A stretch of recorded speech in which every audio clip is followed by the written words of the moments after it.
You are now tuned in to Go Time Dolphins with Charlie Touche and Kadeem Simmons, the Miami Dolphins podcast that's for the fans and by the fans. Gotta make them lose their mind when it's your time. And it's show time. Going all out when it's go time. I ain't wasting no time. Gotta make them lose their mind when it's show time. Cause it's your time. Lay it on the line when it's go time. Don't waste no time. Geronimo. There's football season and waiting for football season. Today, the duo is joined by former Green Bay Packers wide receiver Geronimo Allison. With free agency around the corner, why not hear the thoughts of a current free agent in a position in which the Miami Dolphins have a need? Draft talk, Hall of Famers, historic stadiums, and your daily dose of GTD banter sounds just like the thing for your football fix, doesn't it? Fins up, Fin fans. Now back to Charlie and Kadeem. Charlie. For people who have been there from the beginning or have, joined us midway through this amazing journey, it's like about into our fifth season. The one thing we promise and always deliver on is, guests, be it acquaintances of the podcast and friends of the podcast. And this episode is it's part of that, but it's also unique. It's a brand new friend of the podcast, but not a Miami Dolphin, but could be a Miami Dolphin. There's so much to discuss, so much to talk about. Before we delve into all of that, as always, Charlie, how about you?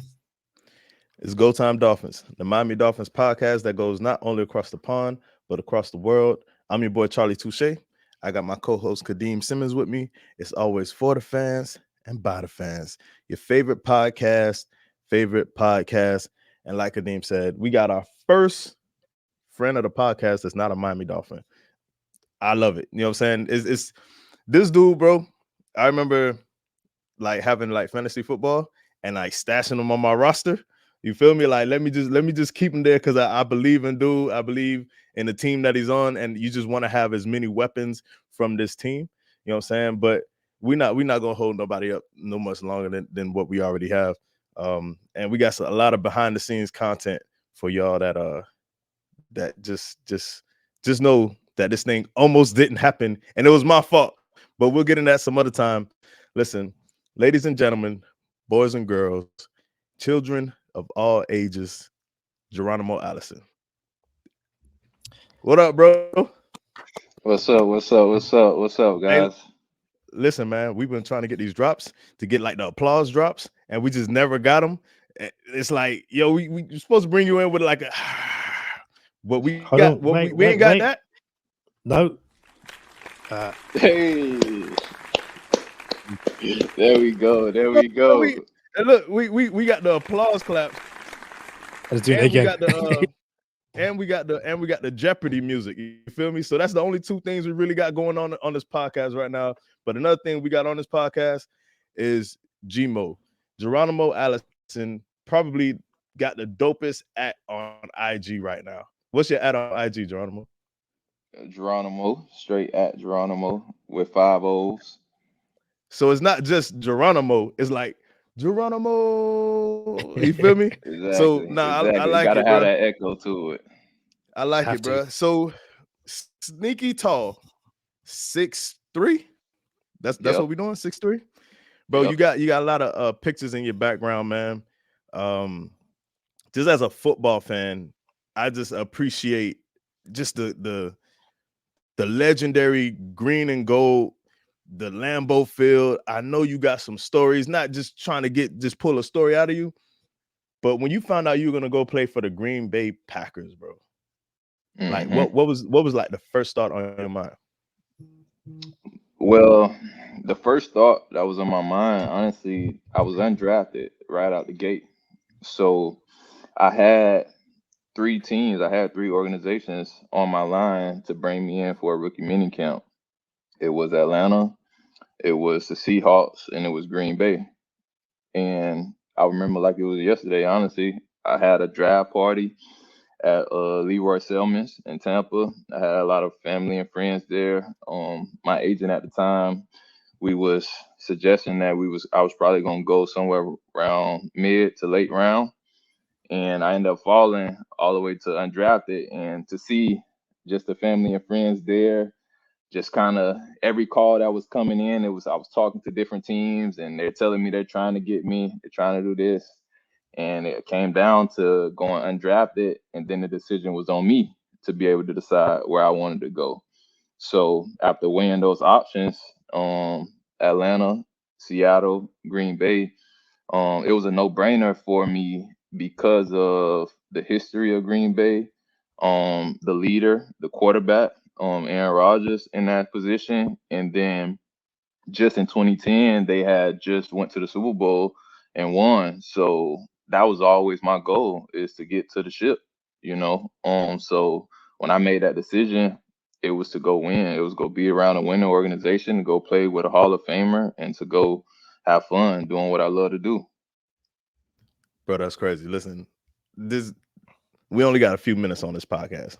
We don't even have enough time for as many questions as I really want to ask you, like Aaron Rodgers, Lambeau Field, the first dynasty of the NFL, I think, is the Green Bay Packers, right? Give me a Aaron Rodgers moment where you was like, oh yeah, this is legit Aaron Rodgers. I'm legit a Green Bay Packer, and now let's get down to business. Really walking in that locker room and seeing his locker across from mine, and then honestly, one of the first few practices, being undrafted, I kind of was working with like the 4s and the 5s. So some of the drafted receivers kind of had opportunities before me. And it was one moment in practice where we had a short little route. It was a run solution. And the guy ahead of me had an opportunity to do the right route, make the play, and catch the ball. Right. And Aaron picked it up and whipped it out there to him before he could take his step and get his head around. And it happened to him. And right there, I learned from other people ahead of me. I learned from people's mistakes. And I knew I would get that same opportunity to correct that. And when it got in and I made the correction, I was like, oh yeah, like I want that pressure kind of in a way. And when I do get it, I'm gonna rise to the occasion. So that was like my so real moment to really be out there in the huddle with him and realize, like, nah, when we out here, like, you locked in. Like his demand of excellence is that. What you got for us, Kadeem? Like, I don't want to spend too much time on the Packers because obviously this is a Dolphins podcast, and like there genuinely is a Dolphins link. But that rookie season, I believe you come in and essentially yourself and the Packers and Rodgers essentially like run the table and make it to the NFL playoffs and stuff like that. As a rookie and seeing Aaron Rodgers do his thing, but knowing that you're a part of that as well, what's that feeling like? Because obviously, I guess it's not well known, but there's this belief around the league that Aaron doesn't trust rookies. Like, you really have to earn his trust, but you seem to earn that trust straight away. And like you said with that story, but that rookie season, making the playoffs, what was that like for you? Honestly, it was challenging to be patient, but in my faith too, like I was just praying so hard to be in my dream. Like it was a childhood dream to be living out.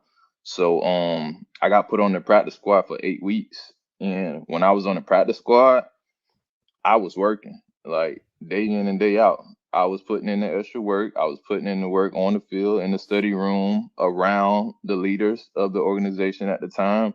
And they knew that they could count on me when the time came. And I was just being patient until my time came. And going into that week 8, Jordy was banged up, Randall Cobb was banged up, so we needed somebody that they could rely on, that was ready to rise to the occasion, to really step in those roles and fill in wherever that need be. So when the time came for me, like I was ready to see at that moment. Like I was itching for it. Bro, listen. So we're in a place as Dolphin fans, right?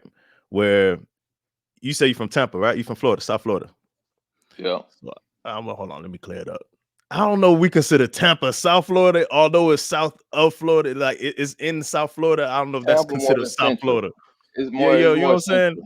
saying? Yeah. But you from Florida.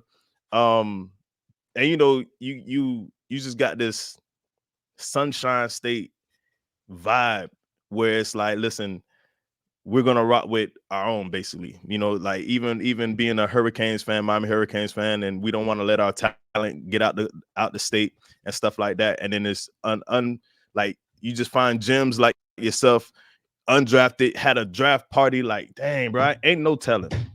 I can't imagine what that's like to have a draft party and then not get your name called, but then come out on top and go to the Green Bay Packers, right? That being said, you just said some of the people on that wide receiver core, which we didn't even get to all of them. You know what I'm saying? Obviously. But we have a wide receiver core in South Florida right now. And we only really got to name two of the receivers. We got Tyreek Hill and Jalen Waddle. And I mentioned this on the podcast, bro, how I would like a third receiver, right? And everybody was clamoring, oh, you don't need more receivers and da-da-da-da-da. I'm like, bro, I'm not saying that I want like an embarrassment of riches. It's just real recognized real. You can't cover all of them, right? Mm-hmm.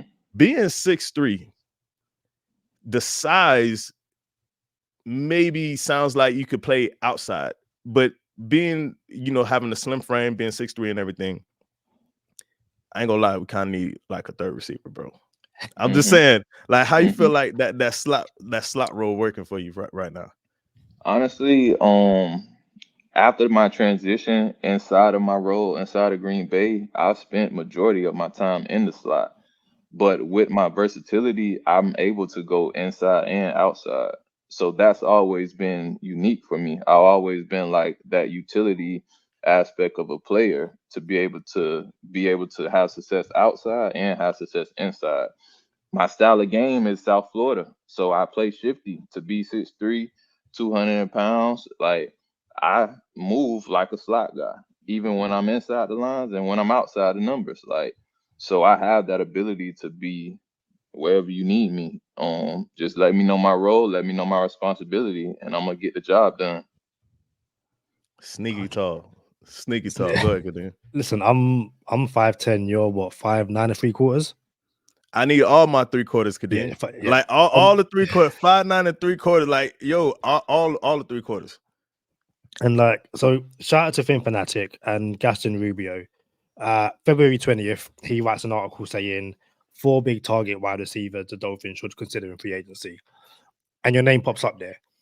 I guess one, what's it filters like that Dolphin fans want you in Miami, and especially part of this team. Like, we spoke off air about the Dolphin season, and we all know how that season ended. But what could you bring to Miami, and especially, the ability to play inside and out? You can just imagine if you're a defense and you've got Waddle, Hill, and yourself, anyone can go inside or out, inside or out at any moment, especially with the motions and stuff like that.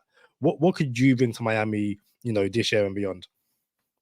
Honestly, it's just like I said, the versatility, being able to use that receiving core, Tyreek, Waddle, myself in any position. I think all of them have success to be able to go outside and inside too. So you can't really put a bracket or a bucket on that. You bring myself into that inclusion, and especially with the run game too. Like, you have answers all across the board. So what are you going to do from a defensive perspective to be able to like lock that down? It's not going to happen. Week in and week out, we're game planning, and you will have success across the board from being able to run the ball, throw the ball, play action, motion, whatever you need to be. You have the answers. It's the execution that will translate into the success also. Yeah, I ain't gonna lie. I think we got the quarterback to distribute that too. Listen, me and Kadeem, we got this thing going on. We got this thing on this podcast, bro. And we need to know. This is a professional NFL wide receiver straight from the crib. Got to plug that in there. Listen, do you pregame? What do you listen to pregame? And you know what? I'm gonna just let you answer that question first, and I'm gonna hit you with the real question. What do you listen to pregame? What's the music that we getting right to ahead of the games? Pregame, I'm turned. So I'm listening to a lot of drill. I'm listening to a lot of drill music. Yeah. A lot of trap music. Kodak, Dirt, 21 Savage. Like those are constantly in my ears, like getting me turned for the game. And then right after we warm up and get back in, I get into my spiritual aspect. So I turn on my praise worship, and that Okay. just go ahead and just kind of takes me up, up, up, up, up, then brings me right back down. And then Yeah. once we hit that tunnel, it's time to go. I ain't gonna lie, bro. Like you just threw something at me because I know what that feels like. I know the what you. So how about this? I go through my praise and worship thing, right? But when I'm in the hmm gym, when I'm working out, bro, just know Jeezy, Pastor Troy is in there. You feel me? We gotta throw something up. I'm trying to throw 225. You feel me? Yep. Like I can't. You know what I'm saying? I need that. So, but when I come down a little bit, I lock in. You know, I'm gonna hit you with some Hill song. I'm gonna hit you with some Jeffrey Golden. I'm gonna hit you with some we're not gonna do that. Give me a couple Christian artists though, bro. Give me some worship artists real quick. So I'm heavy into Kurt. I'm heavy into Kurt Franklin. I'm heavy Yeah, into Shirley Caesar. I'm heavy into Marvin Sapp. yeah. And those are like my main ones that I go back and forth with. I ain't gonna lie. Shout out to Travis Green. Travis Green is solid for me. Like for sure, for sure. But here's the real question, bro. Me and hmm Kadeem, we had this debate faithfully on this podcast. Can you pregame to slow jams? Only if you're trying to bring yourself back down. So you could be so up, up, up to have that adrenaline running.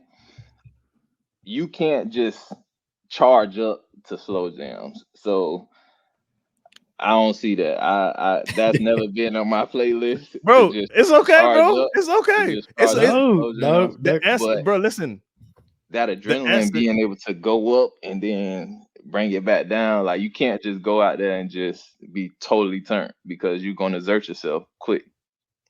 The answer is it's a no for me, dogs. You heard him, Kadeem. It's a no. No, It's he a didn't no. It's say that. okay. He said He no. said it's a Listen, no, listen, bro. listen. You get to a point and like, you know what? I'm gonna chill out. I'm gonna mellow out. Like, listen, Super Bowl, the one we just had, everyone's hyped. Oh my days, 49ers are gonna do it. Halftime show, Usher and Alicia Keys. Yo, people are still hyped. You can Those are get not slow hyped to other. jams. Those are not slow jams. There was Lil Jon out there. There was Ludacris out there, bro. That's not Usher, slow listen, jams. Usher and Alicia Keys were hugging up. They weren't hugging up to Lil Jon. They were hugging up to My Boo. Like, there's always that one person in it. So Kadeem, Dolphins made the playoffs. We about to go play Kansas City in the coldest game ever, and you gonna throw on Pretty Ricky Grind on me? That's what we doing, Kadeem. That's what we're doing. Listen, Nah. listen, I'm not trying to grind on no players, but at the same time, like I'll do what I do to get ready in it. Like it Let is me what it stop. is. Oh, let me stop, man. Hey, you got something else? You got something else, Kadeem? Yeah, quickly. So the time spent in the league, I guess. What was the one for me? The one team you was like, yo, this is it. Like, be it the Bears, whoever. Like the one team you could not wait to play, and then the hardest DB you ever played against, because again, the Packers and Aaron Rodgers, they were just dicing up teams, but there must have been some defenders that were like, you know what, actually this week I've got to go that extra bit harder because they were quite difficult. Um, the one team that I was always geared to play was in between the Vikings and San Fran. Um, I still don't like San Fran. I still don't like San Fran, honestly. Like I got a revenge tour that I'm trying to again get back towards San Fran because like I've been to two NFC championships, like, and that getting one game away is tough to just hold on to that. Like it's tough. And then as far as DB, I get this question asked a lot, and it's nobody that I have played against in a game that I have found just totally challenging, like can't get an answer for, can't get a beat on. But early in my career, I faced Sam Shields. all day, every day in practice. And it's my guys that I really practice with that I could really get a feel for to say like they really earned my respect because I gotta see them every day. If it's one-on-ones, if it's team settings, like I gotta go at them every day. And he was one of the veterans that early in my career that I just could not figure out. And what it was is one, it was his expertise, it was his knowledge of the game, it was his knowledge of the players that he was going against, and then it was his skill set. He was so fast that he was able to have a certain cushion within like 7 or 8 yards, and I couldn't really open him up to get him going all the time. So he would keep that cushion and just drive on anything underneath, and that was challenging for me until I could get his hips unlocked. I could move him off his spot and get him going. And anytime I could threaten him, then I have success. Like, but he was the one guy that I always give props to say, like, early in my career, like Sam Shields was like, he was that man I left the field like scratching my head, like, man, I got to see him tomorrow. And when I see him tomorrow, I'm bringing everything that's in my bag to get my win, but it just kept bringing out my competitive nature in me for sure. But before we let you out of here, man, I gotta ask you this. This is on your IG as we speak, right? It's your Hmm. Monday motivation, right? Hmm. You got right now it says if we take care of the moment, the years will take care of themselves. And then you have some other stuff, some pretty good stuff in your Monday motivation highlights on your IG. Where does that come from? That's my spiritual side, honestly, and that's my leadership. Like that's me again giving the fans that are on my platform a chance to see another side of me. I have a very lead by example type of presence. I'm not a rah rah type of guy. I'm not gonna get up there and kind of bash you and to tell you what you're not doing, what you're supposed to be doing. But if you just follow me, if you just follow the journey, if you just come walk with me, come run with me, be around me, you'll know like, man, I'm gonna learn a lot from being around G. Like G gonna talk life into me. He gonna speak life into me. He gonna encourage me. He gonna guide me. He ain't gonna tell me nothing wrong. So those Monday motivations is just a little piece that I could get a fans to start their week off into something positive to help them propel into, attacking the week and having success. So that's just my little piece that I give the fans. Bro, you got one that says be the attitude that you want to be around. That one got to me. I like that. We appreciate you here on Go Time Dolphins, bro. Kadeem, before we see him out, you got anything else? Yeah. Obviously, thanks for the time, thanks for the chat, and also shout out to Chris Ciccone for setting us up because like without him you wouldn't be here. So 100% Right. shout out to Chris. You've seen him on the platform before. If you haven't already, go follow him. But yeah, just generally, Chris, like so grateful for this, and yourself. Just thanks for giving us the time. We spoke off air about hopefully coming to London one day. If you do, I've got you. Charlie can vouch. I know some amazing Caribbean takeaway spots, and just show you around London. I got you. For sure, for sure. I'm definitely gonna take you up on that. I'm definitely gonna I ain't take it gonna up. I ain't gonna lie. Listen, hear me out real quick. So the 2 times I went to London, I got sick both times. Like it was like, yo, I don't understand. I don't get it. You know what I'm saying? I go to London. Like, how many times I've been in London? 3 times. 3 times, Kadeem, right? And the last two I Yeah. got sick. The last two I got sick. I go to Kadeem's house, dude, like sauced up some stuff and got me right. So not only does he got the Caribbean food on deck, he got the Yeah. sauce. If you get sick, you good, bro. Like Kadeem is that dude. You know what I'm saying? He locked in. So I appreciate Kadeem for that. I don't appreciate him for his pregame music, but I do appreciate him for his hospitality for sure, for sure. Geronimo, I'm gonna hit you with some worship songs too. I'll throw them at you. You feel me? But look, we For sure. appreciate you coming on, bro. You got anything you want to plug before you go? Yeah, I just want to give a shout out to Chris Coney too for being able to set this up too. I definitely want to give a shout out to Gaston Rubio for again sparking this conversation in that article too. And then I definitely want to shout out God too, for just blessing us with this platform to be able to speak our truth, be able to come together in commonality, and just always ordering my footsteps and just leading me in the right direction. This I believe this was meant to happen. This was meant to happen, and he find a way to make it happen. Already. Gotta make them lose their mind when it's your time. And it's show time. Going all out when it's go time. I ain't wasting no time. Gotta make them lose their mind when it's show time. Cause it's your time. Lay it on the line when it's go time. Don't waste no time.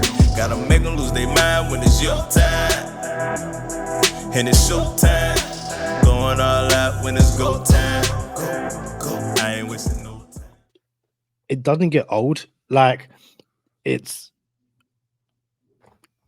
I'm speechless. Charlie, every time you speak to a player, be it, a former player like Hayes or McDuffie, or, a current player like Geronimo, Holland, like, the after effect is speechless because I just never thought we'd be doing this.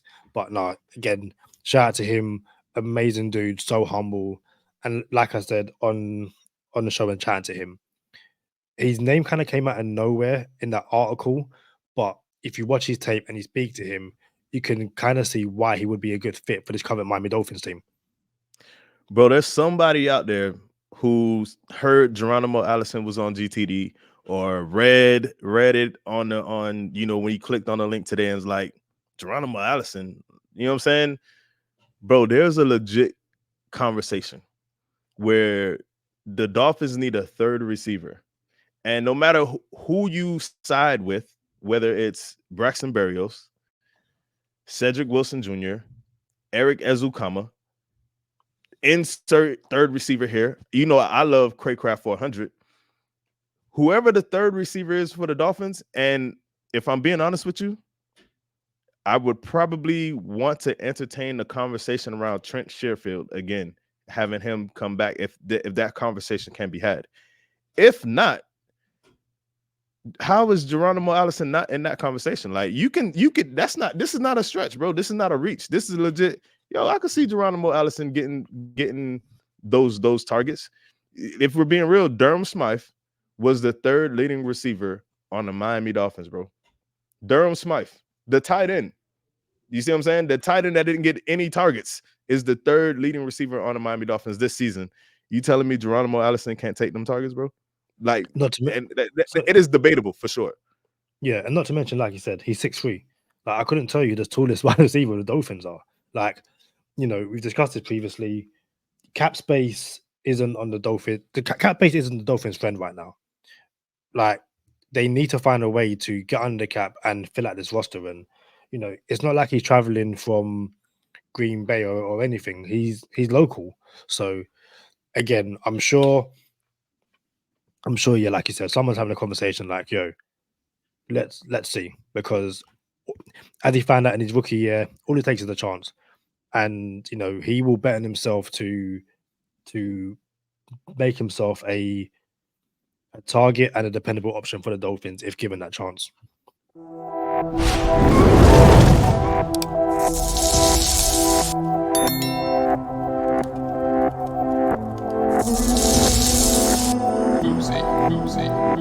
Oopsie.